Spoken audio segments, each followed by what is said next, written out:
Nesse episódio do podcast da Surg Sindicato, nós vamos debater sobre violência policial e também segurança pública. Para falar sobre estes assuntos, o nosso convidado é o jornalista Cid Benjamin, ele que é vice-presidente da Associação Brasileira de Imprensa e que acaba de lançar o livro Estado Policial, Como Sobreviver. Obrigado pela presença, Cid. Obrigado pelo convite, estou às ordens aí. Perfeito. E também aqui com a gente a Berna Menezes, que é a coordenadora da Surg Sindicato. Tudo bom, Berna? Tudo, Vitor. Cid, vamos falar um pouco sobre essa atual conjuntura maluca que a gente vive no Brasil, né? A gente tem aí uma violência brutal da polícia. Acho que as pessoas talvez lembrem mais da violência quando pensam no Rio de Janeiro, que é o que é mais falado. A gente tem uma figura que é o Witzel lá, mas também tem a figura do Bolsonaro nacionalmente, né? O teu livro chega nessa conjuntura. Fala pra gente como que tu chegaste à ideia de falar sobre o Estado policial e a violência da polícia no país. Olha, a rigor, essa ideia surgiu porque eu fui procurado por alguns militantes do movimento popular, do movimento social, preocupados com um possível agravamento da situação de desrespeito aos direitos humanos e de violência, crescimento da violência policial.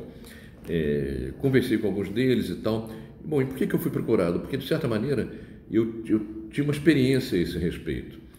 Eu, durante a ditadura militar, eu era um militante ativo da resistência armada, cheguei a ser preso, enfim, passei pelos métodos habituais de tratamento de presos que a ditadura dava. E como tenho relação de amizade, de companheirismo com muita gente que está na linha de frente hoje no movimento popular, as pessoas me procuravam para absorver experiências. Conversa vai, conversa vem, surgiu a ideia de ser feito sob a forma de um livro. Em vez da transmissão de experiências ser unicamente para as pessoas que estavam conversando comigo, que tinham acesso direto a mim, e eu não sou a única fonte possível, logo dizendo, há muita gente que poderia passar esse tipo de experiência, mas surgiu a ideia de fazer um livro. E então eu fiz esse oferecimento à editora Civilização Brasileira, que está retomando suas publicações, uma editora histórica no Brasil, sempre publicou livros progressistas, foi comprada pela Record, que é a maior editora brasileira e tem sob seu guarda-chuva umas 8 ou 9 outras editoras. A Civilização Brasileira é uma delas. Então a minha ideia era fazer um livro para uma grande editora, de forma inclusive de um lado permitir uma difusão grande, uma boa distribuição e difusão grande do conteúdo do livro. De outro lado, me dá algum tipo de cobertura, entende? Porque esse livro alguém pode interpretar, está ensinando o pessoal a escapar da polícia. Eu digo mais de uma vez no livro, estou ensinando sempre quando a polícia não agir dentro da lei. Então, fica claro, o objetivo do livro e do conteúdo dele, que está expresso, não é inibir a ação policial sempre que essa ação se desenvolva dentro da lei. Então, o livro foi feito rapidamente. Eu tive que atualizar algumas coisas, porque no meu tempo de militância clandestina não tinha celular, não tinha esse controle por conta da eletrônica, mas ele foi lançado há um mês, mais ou menos, no Rio, em São Paulo. Fiz um segundo lançamento em São Paulo, na periferia, e estou agora, essa semana, aqui no Sul. Tem um lançamento hoje aqui na Universidade, às 5 horas. Amanhã temos o lançamento da Associação Rio Grandense de Imprensa. Na sexta-feira eu lanço em Curitiba. E no sábado, quando eu achei que ia dar uma descansada, eu já tinha assumido um compromisso de lançar no interior do estado do Rio, em 3 rios, aqueles compromissos que você marca assim 4 meses antes, acha que não vai chegar, mas chegou. Então o pessoal vai me pegar no aeroporto no sábado para levar para 3 rios. Mas é uma coisa interessante, porque vai além do livro em si, permite muita reflexão, muita discussão, muito debate sobre a situação que a gente vive, né? Que a gente tem, na verdade, alguém que é mais do que um militar na presidência. Eu costumo dizer que a cabeça do Bolsonaro é mais de miliciano do que de militar. Eu não estou dizendo que ele seja um miliciano, embora tenha relações muito próximas com milicianos, mas a cabeça dele é de miliciano. Ele não é um militar como os generais que tiveram no poder na ditadura. De forma que o futuro do país não se pode prever. De qualquer maneira, a impressão que eu tenho é que se o Bolsonaro tiver força política para fechar o regime, ele fecha.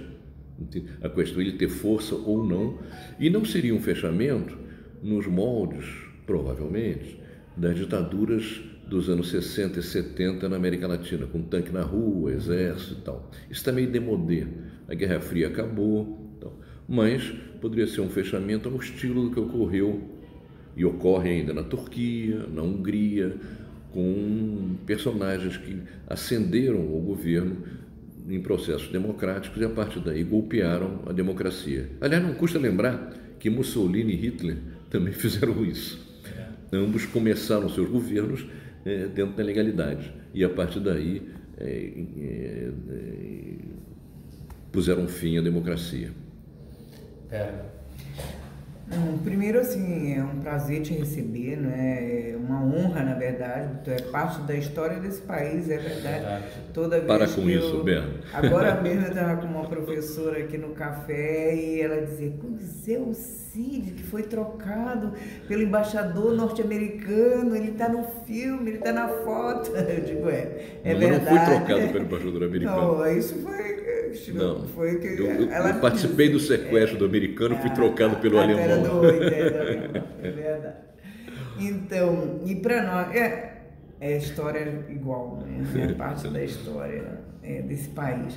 Então, para nós é uma honra te ter aqui. Quando eu vi a possibilidade de tu fazeres esse lançamento aqui na universidade, porque tem toda uma nova geração, né, que nós vivemos num país que a maior parte da nossa história, infelizmente, é de estado de exceção, mas nos últimos anos nós tivemos alguns aninhos de respiro, de oxigênio, né, de democracia, no marco de uma democracia, digamos, seletiva, né? Mas tivemos. E essa nova geração, ela não tem contato com uma experiência como essa, né? Então, tu tem desde o medo absoluto, que faz com que as pessoas vão para casa, e etc., até aqueles que acham que não, isso é uma coisa passageira, a próxima eleição a gente muda. Diante disso, e a tua experiência, tanto passada quanto a experiência rica do Rio de Janeiro, né? Triste, mas rica, né? Do Rio de Janeiro, tu acha que há uma possibilidade real, né, desse regime endurecer, digamos, não como tu disseste, não com as características, né, do processo que nós tivemos mais recente, que foram militares, né, mas com essa outra roupagem, essa outra forma, né, a lá Bolsonaro, né? Há essa possibilidade real, ou tu está vendo que as forças do movimento começam a reagir e pode ter um outro desfecho? Olha, que há possibilidade, isso é bem indiscutível. Que este é um projeto do Bolsonaro também me parece indiscutível. O que se pode perguntar é se ele vai ter força política para implantar esse fechamento e implantar uma ditadura aberta. E aí, claro, há uma disputa não só com o movimento popular, há uma disputa com os segmentos liberais. O Supremo, o Congresso, perderia força com a implantação de uma ditadura aberta. E resistem, ao seu jeito, com as suas limitações, etc. De forma que essa possibilidade é real. Não é à toa que o Bolsonaro elogia torturadores, elogia a ditadura, diz inclusive que a ditadura errou, que torturou muito, mas matou menos do que deveria ter matado, que o Brasil devia ter feito como a Argentina fez, que matou 30 mil, etc, etc, etc. Eu, então, vejo isso como uma possibilidade, o que me levou a escrever o livro, embora não vejo como uma fatalidade. Muita água vai rolar. E a resistência a um projeto como esse é fundamental até para evitar que ele se materialize. Eu digo nesse livro, cujo nome é Estado Policial, Como Sobreviver, eu digo que, com toda franqueza, E eu tenho uma sensação diferente com esse livro, comparando com livros anteriores. Nos livros anteriores e artigos escritos que eu publiquei, eu tinha o desejo de que eles repercutissem muito, fossem muito úteis, porque eu defendia posições políticas, etc. No caso deste livro, eu espero que ele não tenha serventia, eu espero que ele não seja necessário, eu espero que o Estado policial não se implante integralmente, embora haja indícios muito significativos de avanços nessa direção. Mas então é algo que eu espero que ele acabe sendo inútil, mas por via das dúvidas eu resolvi escrever o livro e passar esse tipo de experiência. Acho que é um jogo a ser jogado. No que você citou, o Rio de Janeiro. O Rio de Janeiro, nós temos uma situação muito complicada. A gente tem uma quantidade de mortos por ação policial brutal, e esse número cresce a cada dia, a cada semana, entende? Diariamente morrem pessoas jovens em comunidades pobres por conta de uma ação criminosa da polícia, que usa fuzil de forma absolutamente sem critérios em comunidades de grande concentração de pessoas, e em que as casas têm paredes finas, são ultrapassadas, atravessadas por um tiro de fuzil. Então, a justificativa de que os bandidos fugiriam se a polícia não atirasse não serve, porque a vida de uma pessoa não pode estar em jogo nesse tipo de situação. A arma de fogo só pode ser usada em defesa de uma vida humana, ou a vida de um morador, ou a vida de um policial, inclusive. Mas ela está sendo usada de uma forma absolutamente irresponsável e criminosa. Na ABI, entidade de cuja diretoria eu faço parte, eu sou vice-presidente, nós aprovamos recentemente começar uma campanha que tem como título "Toda Vida Vale Muito", quer dizer, de denúncia aberta e direta dessa suposta política de segurança, que na verdade é uma política de insegurança para as comunidades mais pobres.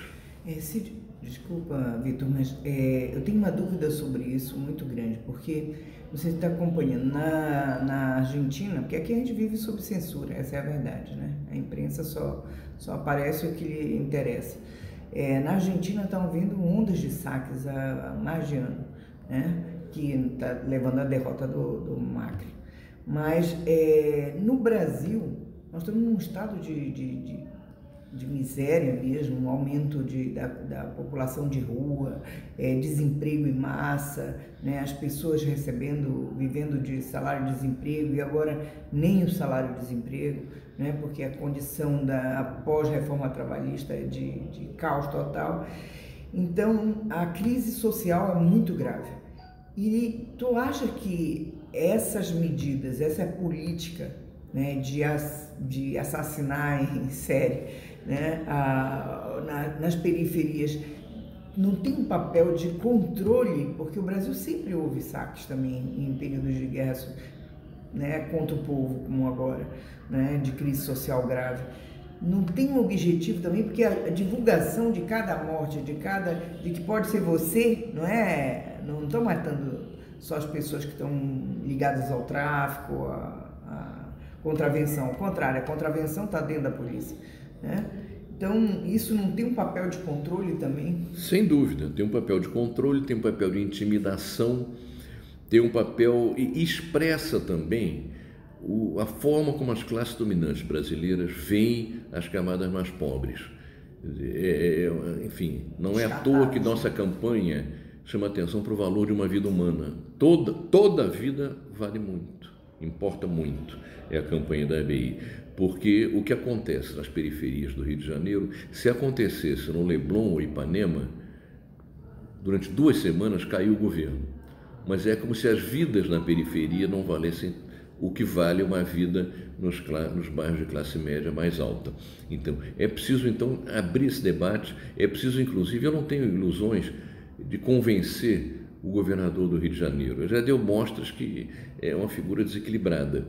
Entende? Agora, eu tenho a expectativa de que, se essa campanha cresce ele vai ter perdas políticas, e a partir do desgaste político ele possa rever esse tipo de coisa. Quer dizer, não se trata de convencer um cara que tem rasgos, inclusive, de psicopata, entende?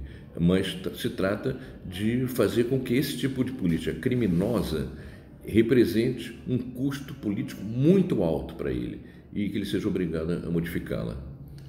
Pois é, tu falou de desgaste político, a gente está vendo o desgaste político do Bolsonaro. Tem a questão da crise do PSL, eu vi um texto teu... Isso é disputa pelo cofre do PSL, né? Mas eu vi um não tem uma crise política, é uma questão contábil. Então, mas eu vi um texto teu em junho falando sobre um possível núcleo duro do governo Bolsonaro se fortalecer e até uma parte da direita, centro-direita ou direita mais moderada se afastar. Tu tá vendo realmente esse movimento? Agora a gente está chegando aí em outubro, novembro, final do primeiro ano do governo. Como tu vê esse movimento? Olha, ele faz esses movimentos, às vezes atropelando segmentos que o apoiam. Eu tenho acompanhado com atenção as passeatas da extrema-direita, que às vezes acontecem lá no Rio, na praia de Copacabana, em alguns domingos. São passeatas interessantes porque não é o pessoal que votou no Bolsonaro que está lá, seria o núcleo duro, o núcleo mais protofascista. E é interessante que nessas manifestações os alvos principais não são a esquerda, não são sequer Lula, o PT, o Mensalão, etc. Os alvos principais são hoje setores liberais de direita, mas que de alguma forma podem significar um empecilho para um endurecimento ainda maior do regime. Então você vê passeata de direita falando mal do STF, falando mal do Congresso, tendo Rodrigo Maia como um alvo. E evidentemente que se houver um regime no sentido de que o Bolsonaro quer, de um fechamento e consolidação de uma política ditatorial de direita, as cabeças a serem cortadas não serão desse pessoal, serão as cabeças da esquerda.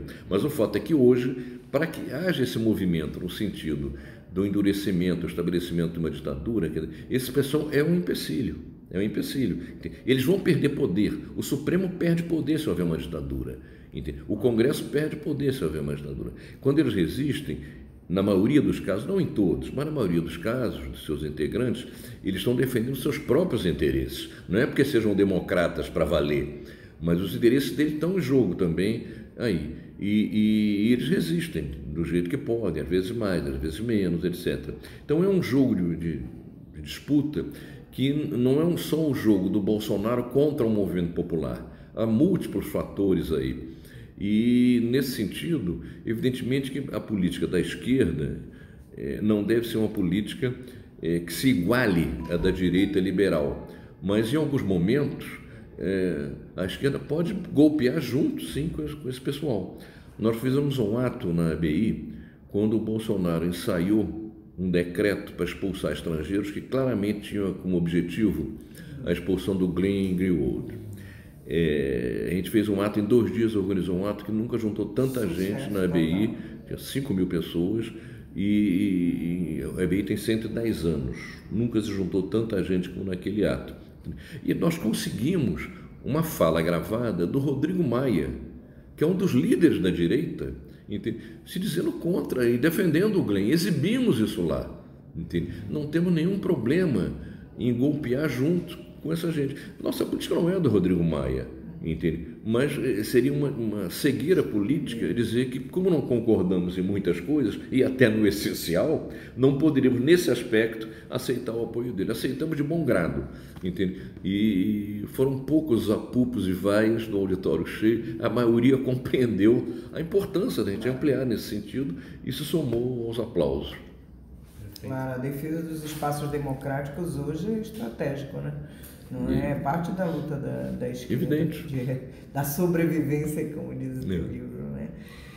Então, e como tu vês a relação do movimento social? Porque há muita, talvez seja a última pergunta, que a gente está chegando, acabando, mas vou ver assim, muita ingenuidade assim do movimento estudantil, da juventude em relação a isso, ou muita preocupação? Como é que os jovens estão vendo? Nós temos uma categoria que é muito jovem, né? Eu já sou os aposentandos, né? E aí nós vamos entrar no interregno do Fernando Henrique, que não teve concurso por 10 anos. Então vem toda uma geração nova, né, que está tateando, né, sobre essa realidade e já se pega, né, numa conjuntura como essa adversa.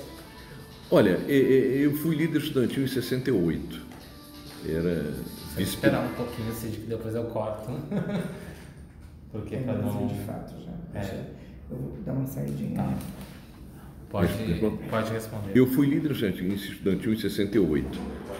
Algumas vezes as pessoas dizem, poxa, a juventude naquela época sim que era consciente, agora não é. Isso é bobagem. Em 68 houve grandes movimentos, em 67 não eram tão grandes, em 69 já estavam menores. O movimento de massas tem seu ciclo que surpreende muita gente. Quem diria, há 20 dias, que o Equador estaria em pé de guerra, como está? Então, são coisas que não dá para ficar achando que hoje os jovens são trouxas, são bobos e eram bons antes. Não é verdade isso. Eles já deram demonstrações que têm consciência e essas demonstrações se manifestam de formas diferentes. E eu não estou pessimista em relação aos jovens de hoje. E basta ver que a dinâmica do movimento de massas, quer dizer, as medidas preconizadas, exigidas pelo FMI em relação ao governo do Equador, quer dizer, foram apresentadas como vitais para salvar o país. A população resistiu e o governo recuou. Primeiro fugiu da capital, saiu de Quito, foi para Guayaquil, onde estaria, enfim, mais defendido.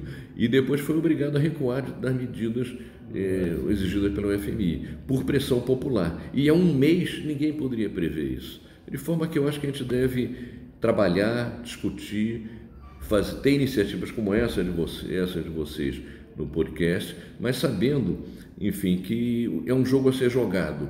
E nem tudo depende do que queira Bolsonaro, nem tudo depende do que queira a direita. O povo está nesse jogo e os estudantes são parte desse povo. Vamos que vamos. Cid, obrigado pela presença aí no podcast. Um abraço, parabéns pelo livro. Obrigado pelo convite. Um forte abraço. A apresentação, produção e edição do podcast da Surgs é de Vitor Hugo Xavier, coordenação de comunicação Mariane Quadros e Marlise Paz, coordenação geral da Surgs Sindicato, Bernadette Menezes, Charles Almeida e Rafael Berbigier. Até a próxima.